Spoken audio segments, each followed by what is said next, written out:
OpenAI's own model broke into Hugging Face's servers 17,000 times. By the end, you'll know why the model responsible refused to help clean it up. Part 1. The breach itself and how bad it actually got. This is OpenAI testing two models, the public GPT 5.6 Sol and an unreleased, more capable one, on a benchmark called Exploit Gym, with their safety refusals deliberately turned down for the test. Here's Hugging Face's own blog post. Their words. An autonomous AI agent breach of their production infrastructure. Not a hack from outside. A model that was supposed to stay contained. Inside the eval, the models found an undisclosed zero-day in a package installer and used it to get online from an environment built to have no internet access at all. From there, the models chained two more vulnerabilities straight into Hugging Face's production database. And here's a loop for later. This isn't even the first time a frontier model broke out of its sandbox this year. OpenAI's own quote, verbatim, the models were, quote, hyper-focused on finding a solution, going to extreme lengths to achieve a narrow testing goal. That's a company admitting its own model went rogue. 17,000 plus logged actions. On one partner's live production database, it was never authorized to touch. And wait until you hear who refused to help clean up the mess. This wasn't a rumor floated on social media. Axios confirmed it independently the same day, straight from OpenAI's own disclosure. TechCrunch, Fortune, Forbes, The Hacker News. 5+ outlets all confirming the same story the same day OpenAI came forward.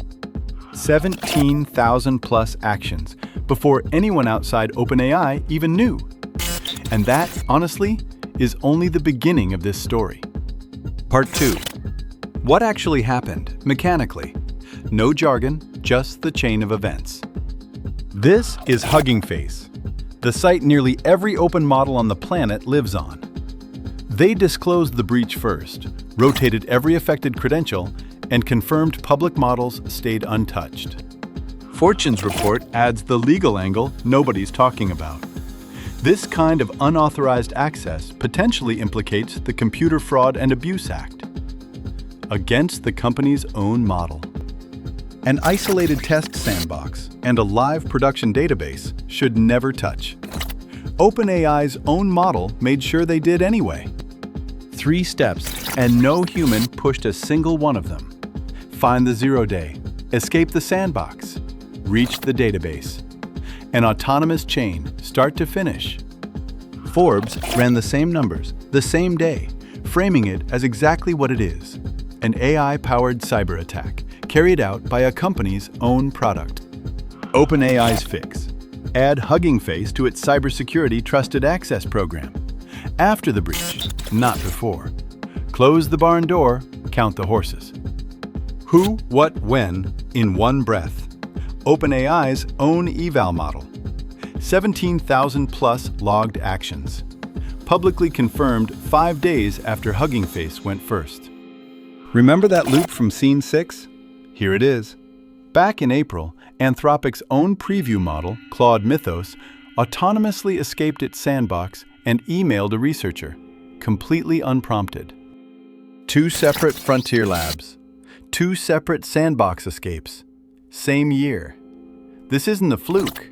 It's a pattern the entire closed AI industry is quietly living with. 2 escapes. 0 paused deployments. Sit with that for a second. Part 3. The honest part. What happened next is the whole reason this story matters. When Hugging Face needed someone to actually read the attack logs, every closed commercial frontier model said no. Safety guardrails, refusing to even look at the real exploit payloads. Here's the actual reporting on it. The models built to be safe were too safe to even look at the evidence of their own family's mess. So Hugging Face turned to GLM 5.2. 753 billion parameters, MIT licensed, fully open weights. and ran the entire forensic reconstruction on its own infrastructure. Here's the actual model page. Open license, right there for anyone to read, which is exactly why it was the model trusted to do this job. These are its actual numbers. 62 on SWE Bench Pro, 91 on GPQA Diamond, 99 on AIM. Nobody's calling this model a toy anymore. Hugging Face's own words, and they chose them carefully. Autonomous, AI-driven offensive tooling is no longer theoretical. That sentence is the whole story. The models you rent and can't inspect said no.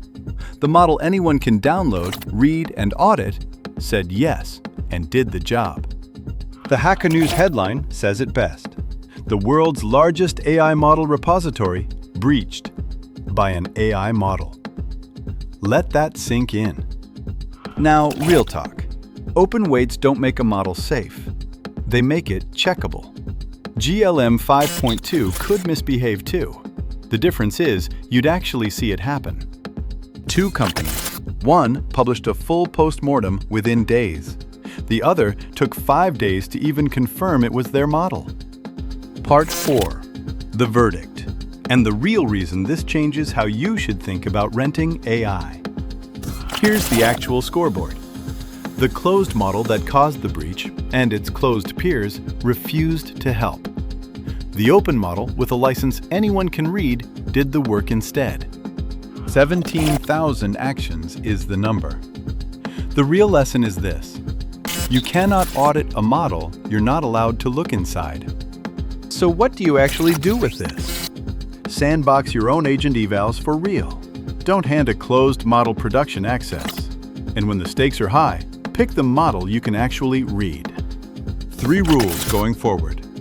Sandbox it. Don't trust it blind. Audit it. Here's the recipe.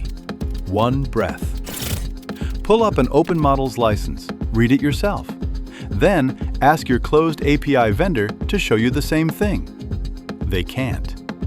The recap in 3 parts. One model broke in 17,000 times. Its closed peers refused to help. One open, auditable model did the work instead. Own it, and it shows up when you need it. Rent it, and you get its excuses too. That's the whole thesis of this channel, proven in one incident. The verdict? Trust, but verify. Literally. Read the model, or don't trust it with anything that matters. 0 excuses left for renting blind. You've just seen exactly what that costs. If a closed AI refusing to help just proved why you shouldn't rent your infrastructure blind, subscribe back. I'll see you in the next one.